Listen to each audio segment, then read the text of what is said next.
Bogdan, I didn't want to tell you a word on the day of the wedding, you know, your newlywed wife has a daughter. My colleague at work just nailed me to the driver's seat. What do you mean? I refuse to hear such news. My wife, seeing your Tatiana at your wedding, whispered in my ear. I wonder if the groom knows that his bride has a daughter growing up in an orphanage? Imagine, Bogdan, I almost choked on the salad at the table. My wife said she personally filed a refusal for the newborn girl. My Vika is a doctor at the maternity hospital, and she remembered your Tatiana by the birthmark on her neck. And she also said that Tatiana named the daughter Olivia and gave her own surname. It was about 5 years ago. My colleague was eagerly watching my reaction. I was stunned, sitting behind the wheel of the car. What news? I decided that I would clarify the situation myself. I didn't want to believe such a thing. Of course, I realized that Tatiana was not an 18-year-old fool. She was 32 when she got married. Tatiana naturally had some personal life before me. But why refuse your own child? How do you live with that afterwards? I have a position that allowed me to quickly find through acquaintances the orphanage where Olivia was raised. The director of the institution brought out to me a cheerful girl with a radiant smile. Meet our Olivia. The director turned to the ward. How old are you, kiddo? Tell uncle.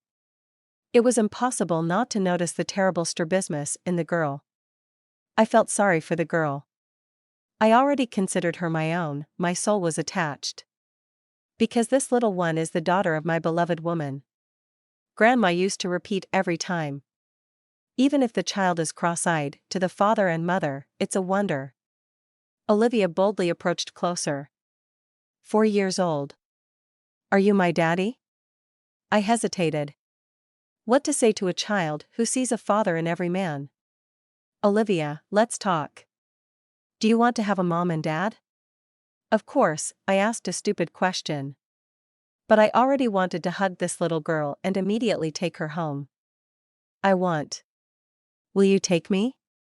Olivia looked at me questioningly and insightfully straight in the eyes. I'll take you, but a little later. Will you wait, Bunny? I wanted to cry. I'll wait. Won't you trick me? Olivia became serious. I won't trick you. I kissed the girl on the cheek. When I returned home, I told my wife everything. Tatiana, I don't care what you had before me, but we need to take Olivia urgently. I'll adopt her. And what about me, you asked, do I want this girl? She's even cross-eyed. Tatiana raised her voice. She's your own daughter. I'll have surgery done on Olivia's eyes. Everything will be fine. The girl is adorable. You'll fall in love with her right away. I was very surprised by my wife's position. In short, I barely persuaded Tatiana to adopt Olivia. We had to wait a year before we could bring the girl home. I often visited her in the orphanage. Over the past year, we became friends with Olivia and got used to each other. Tatiana still didn't have a burning desire to have a child and even wanted to suspend the adoption process halfway. I insisted on continuing and completing the paperwork. Finally, the day came when Olivia first crossed the threshold of our apartment. Little things that we don't pay attention to amazed, delighted, and pleased her. Soon, Olivia's ophthalmologist corrected her eye function. These procedures took a year and a half. I'm glad that my little one didn't need surgical intervention. Bit by bit, my daughter started to resemble her mother, Tatiana. I was happy. I had 2 beauties in my family, my wife and daughter. Almost a year after leaving the orphanage, Olivia couldn't get enough to eat. She always walked and slept with a pack of cookies. It was impossible to take away that pack. The child inevitably felt the fear of hunger. It irritated Tatiana, amazed me. I always tried to unite the family, but alas, my wife couldn't love her own daughter. Tatiana only loved herself, the letter with the turned-up little leg. I had scandals, hurtful quarrels with Tatiana. The reason was one Olivia. Why did you drag this savage into our family? My wife will never become a normal person. My wife began to tantrum. I loved Tatiana very much. I couldn't imagine my life without this woman. Although my mother once dropped a hint. Son, it's, of course, your business, but I once saw Tatiana with another man. You won't succeed with her. Tatiana is insincere, cunning, and agile. She'll wrap herself around your finger before you even realize it. When you're in love, you don't see obstacles. Your happiness shines brighter than the stars. Tatiana was my ideal. The crack in our relationship appeared when little Olivia came into our home. Perhaps she opened my eyes to the true state of affairs in my family. I was astonished by my wife's indifference towards the little one. I even wanted to fall out of love with Tatiana, to cool off towards her, but I couldn't. A friend once advised me. Listen, old man, if you want to cool off towards a woman or a girl, measure her with a sewing tape measure. It's an old wives' tale after all. You're joking, I puzzled. Measure the bust, waist, hips, that's it, you'll fall out of love. It seemed to me that my friend was mocking me. Nevertheless, I decided to conduct a simple experiment. I'm not risking anything. Tatiana, come here, I'll take your measurements, I called my wife. Tatiana was quite surprised. Can I expect a new dress? Yeah. I diligently measured my wife's bust, waist, and hips with a tape measure. The experiment is over. I love Tatiana just the same. I laughed at my friend's mockery. Soon Olivia fell ill. She caught a cold, had a fever, whimpered, moaned pitifully, and sniffled.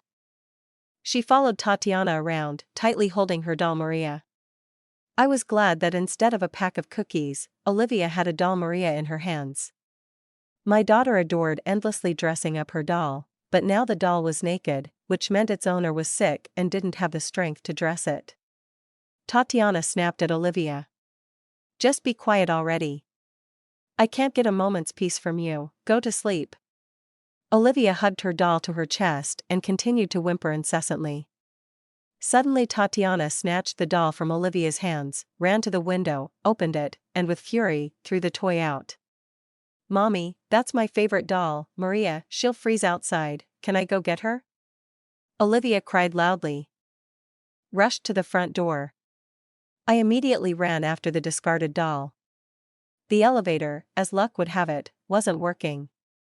I ran down from the 8th floor, the doll hung upside down on a tree branch. I retrieved it, shook off the snow. The melting snowflakes on the rubber face of the doll looked like tears. As I climbed the stairs back home, I thought I'd gray soon. Tatiana's act had no explanation. I entered Olivia's room, my daughter was kneeling by her crib, her head resting on the pillow. Olivia was asleep, whimpering and twitching in her sleep. I gently laid Olivia on the bed, put the doll on the pillow next to her. Tatiana sat calmly in the living room and read a glossy magazine. Not worrying at all about Olivia. That's when my love for my wife ended. It dried up, melted away, evaporated. I finally understood that Tatiana was beautiful, but an empty shell. Apparently, my wife understood everything too. We divorced, Olivia stayed with me. Tatiana didn't object at all. Later, meeting my ex-wife, she smirked at me. For me, Bogdan, you were just a stepping stone. Oh, Tatiana, your eyes are like turquoise, but your soul is as black as coal.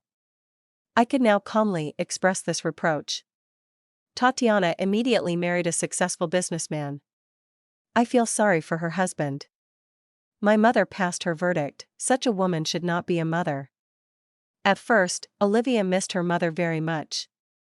She just wanted to touch her, but my new wife Elizabeth managed to win Olivia over, melt her heart. It turned out that the biological mother rejected the child twice. It was unthinkable for me.